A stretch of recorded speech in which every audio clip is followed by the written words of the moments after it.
you doing? I'm just throwing out this leftover pizza. I mean, it's not good to anyone anymore. Are you serious? Cold leftover pizza is even better than fresh hot pizza. Seriously? Rosie, trust me. Eat the leftover pizza. Okay.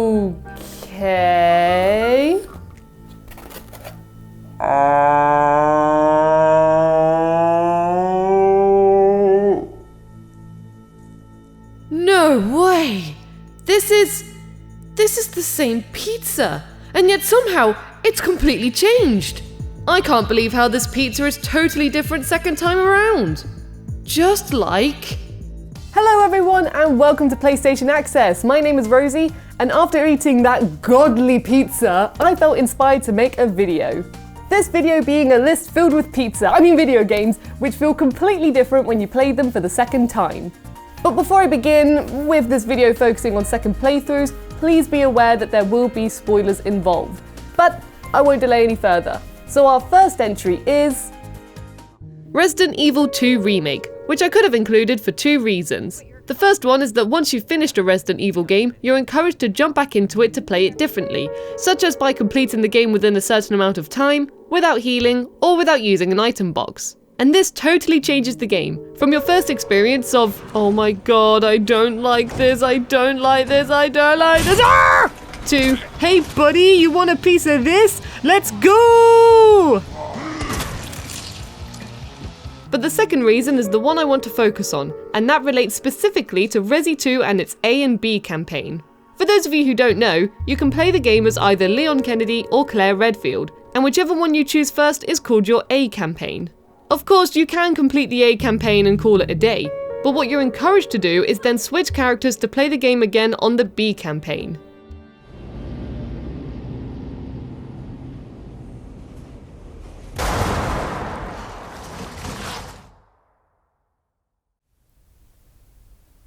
Now, I don't know about you, but I want to see what spooky ghoul lies behind that door.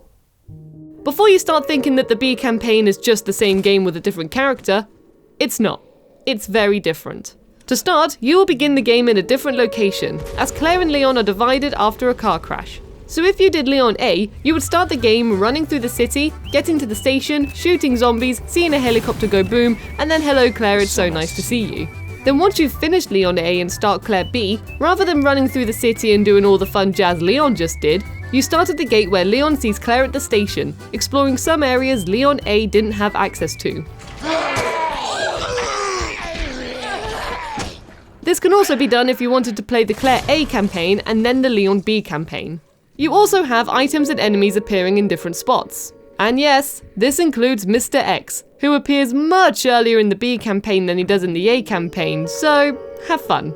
In fact, in the original game, Mr. X didn't appear in the entire game until you started the B campaign. So trust me, if you want the full Resident Evil 2 Remake experience, please play both the A campaign and the B campaign. You won't regret it. Next up on this boring Wednesday is a song to get your blood pumping. For entry number 2, we're moving on from horror to talk about the multiple paths you can choose in narrative games. This entry could have been any narrative experience. The Walking Dead, Life is Strange, Mass Effect, but I've gone for Detroit Become Human, as have you seen these flowcharts? You have different scenarios being unlocked depending on what you do or learn, different outcomes in every scene which will then affect the overall outcome, multiple characters to interact with and decide if you're going to be a good robot or an ass, and these stories can go from one extreme to the next. Did Connor and Hank become besties in your first playthrough? I'm focused on the case, Lieutenant. Not here to make judgments. So, Kara and Alice escaped on your first run, did they?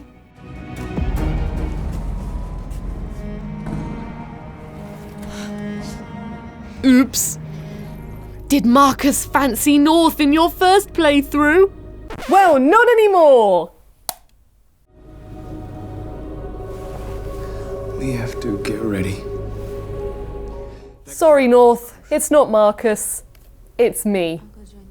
Also, Marcus, mate, that move was such a tease. Your first playthrough of narrative games is what I like to call your true story, where everything that happens is based on your decisions you made in the moment, without any knowledge on future events. It's like your personal canon reality. But your second playthrough, and the many after that, are where you try new things, make characters act differently, have fun with the choices, and it's a whole new experience. It's as if the characters are all safely locked away in your true version of the story, and now you can subject them to all the weird and dangerous experiments. But there are still some choices I will never change. Yet to respond, but this is clearly a new escalation in the conflict. Many experts are suggesting that Yes, of course I'm always going to pet the dog. Number 3 is an example of when the player's own knowledge of events makes the second playthrough an entirely different experience. BioShock starts off with you chilling in a plane, which then has an accident, resulting in you going for a swim and discovering the underwater city of Rapture. I chose Rapture. You're then very kindly asked by your lovely new friend Atlas to save his family, fighting Goddamn splicers. as you traverse through the city to ultimately stop Andrew Ryan, the creator of Rapture. Throughout your journey, Atlas acts as your guide as, you know, you've never been to an underwater city before, and he's a very polite and friendly presence. Careful now. Would you kindly lower that weapon for a minute? Atlas, you're such a kind, caring and wonderful person. Someone who only wants to save his wife and child and then take down the big evil bad. Of course I'll help. But is this all really as it seems? Stand! Would you kindly? Run! Stop! Turn. A man chooses. A slave obeys. In the later part of the game, you learn many things, but mainly that this whole time you have been acting under the influence of mind control, obeying commands from Atlas thanks to one simple phrase. Would you kindly? Would you kindly? Would you kindly get this? Would you kindly find that? Would you kindly find Returnal? Would you kindly find? Would you kindly get this? Atlas, you're suddenly not as friendly anymore, are you? This twist makes you see the game in an entirely new light. What you once thought was just Atlas being a nice and gentle soul now triggers a switch in your mind, as if you're actually being controlled by him. Now, would you kindly find a crowbar or something? Damn it, Atlas, you know I don't want to do this, but I can't progress in the game unless I do the thing you want me to kindly do, so I guess I've got no choice. So much for free will.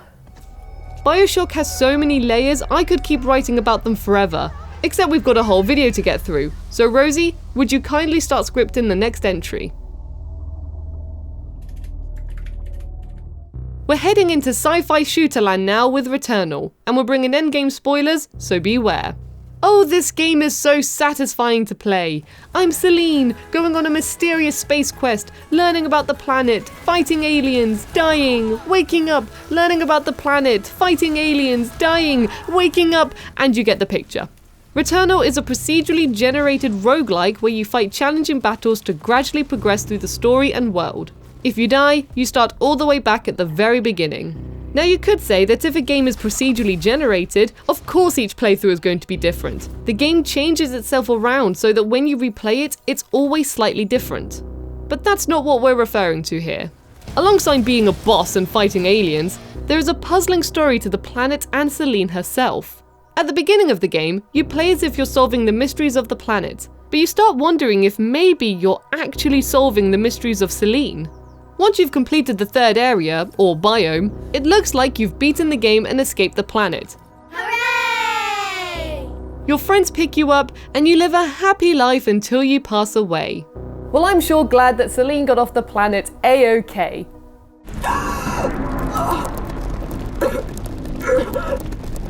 But I just got off the planet.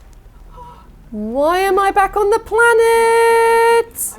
You have just completed Act 1 of the game. Not even the end of your first playthrough. Time to go back on the planet and do Act 2. But things are different. You find records suggesting that Celine wasn't ready to go on her mission due to a trauma she experienced. Did Celine actually go to this planet, or is this all in her head? Through flashbacks, we learn more about Celine's past and her relationship with her mother and her own child, Helios. In the fractured glimpses of the past, it's hard to know what's real, but it seems that Celine and her child were involved in a car crash by a lake, resulting in the death of her child and an enormous, lifelong guilt.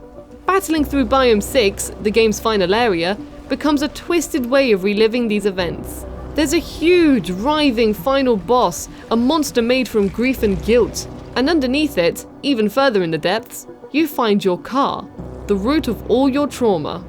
Only, it's locked. And that's the end. Of your first playthrough! Your second playthrough then involves you playing the game again, only now you know the shape of the game. It's two mirrored halves, it's weapons and enemies, it's shortcuts and artifacts. What drives you on now isn't trying to understand where you are and why you keep coming back to life, it's how to unlock the final secrets haunting Celine. Gorek! I wasn't expecting physiological mysteries in this game. I thought I was just going to look at things on a planet. Oh, Rosie. Sweet first playthrough, Rosie. Your mission has changed. Your perspective on this planet has changed. The mystery has changed. Celine has changed. Everything has suddenly changed. I'm going mad. And if you want to end your second playthrough, you need to figure out how to unlock the car. Good luck. Our next entry is a game that did so many things to monitor and question your actions that I was honestly taken aback when I first played it. And the second time. And the third time. That's right, I'm of course talking about Undertale. Since I first played this game, I don't think I've encountered anything like it. And not just because it was the first time I'd ever dated a skeleton. Which is a good thing, as he's the only skeleton I ever want to date. But in the sense of how it talks to you, and questions your actions, and plays with the idea of starting it again, and knows how it's a game and will take full advantage of that. But I'm going overboard. For now, let's just talk about the different playthroughs. There are multiple ways you can play this game, but I will talk about what tends to be a general way to play. You know, just to narrow it down a bit. The, let's say, standard path is that your first run is neutral. Not attacking anyone, making friends, and having a jolly old time.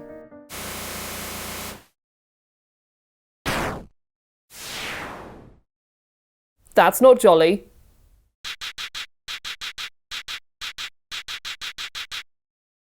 That's not jolly at all.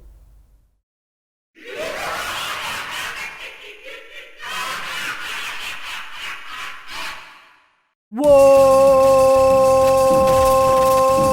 Once you've dealt with that nightmare, in a merciful way of course, you are informed that you can get a better ending. Which of course you do, as you can't believe what this game has done to your soul.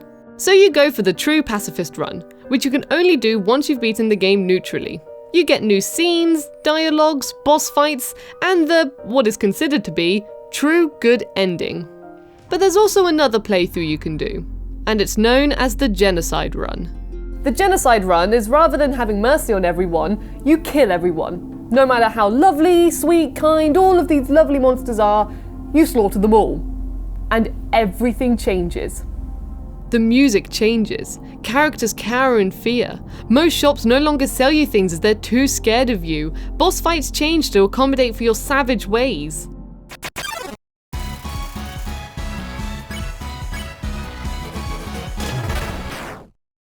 But they still aren't enough for me. And it's all overwhelming how different it feels to the neutral and true pacifist run. Personally, I would recommend doing the neutral run, then true pacifist, and then genocide.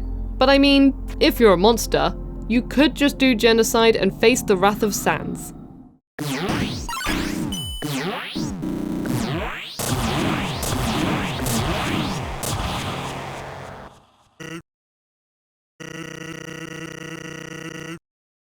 So I have this idea for my next entry, but I'm not sure if I should add it in or not.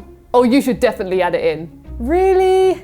Yeah, trust me, if you don't add it in, the internet will go mad. Fair point. You know what? It's almost as if you can predict the future, Reflection Me. We have another sci-fi adventure next with Oxenfree, a game about a group of teenagers hitting a remote island for a chilled out weekend party. As you've no doubt guessed, things soon get a little bit weird.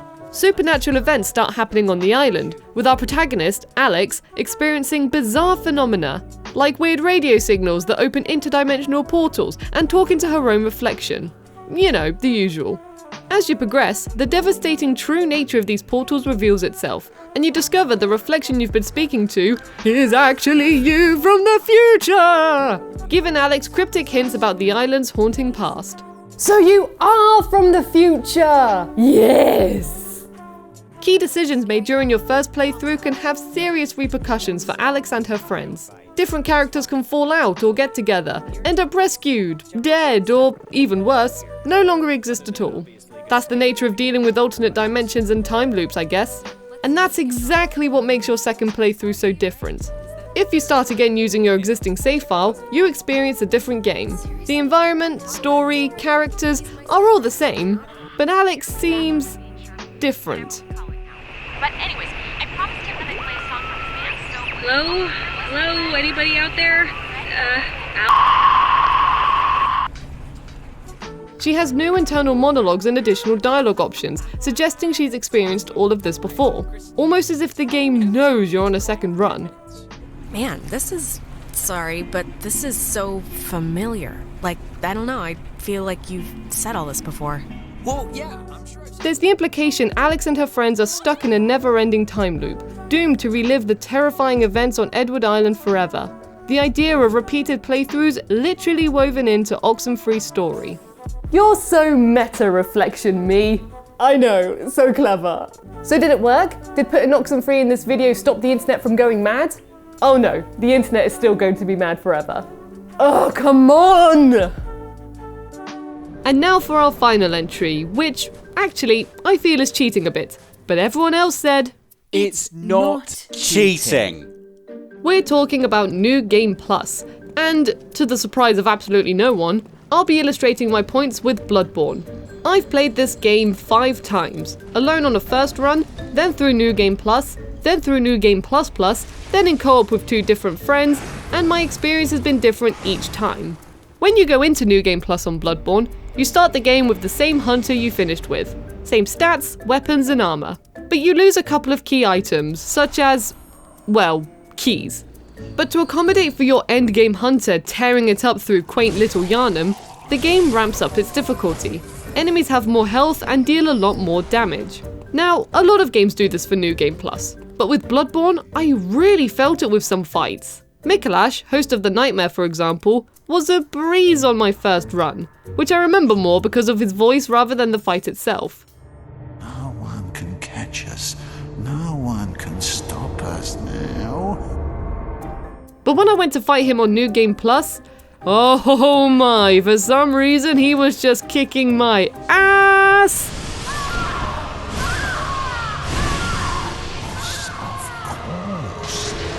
And then on the other end of the spectrum, when I fought the Cleric Beast on my first run, I was stuck on him for... it felt like forever. I've heard him go so many times. But on New Game Plus, no biggie. It's crazy how your experiences with fighting some bosses just completely changes. Bosses you feared, you suddenly get first try. Bosses you didn't think much of suddenly paint the area with your blood. And it makes every fight still just as exciting. And if you really want to change up your experience, I believe a lot of people in the Soulsborne community then start an entirely new save with different weapons and different character builds, so they have an even newer experience. All in all, you're still playing the same game, but the fights suddenly have a whole new layer to them, and make sure that they put your level 100 and something hunter in their place.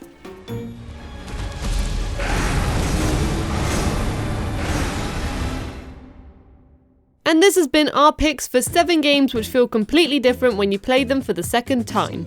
If you have any games you feel should have been included, let me know in the comments. Please like the video if you enjoyed it, subscribe if you'd like to see more content like this, and hit that notification bell so that you stay up to date with the world of PlayStation. Thank you so much for watching. PlayStation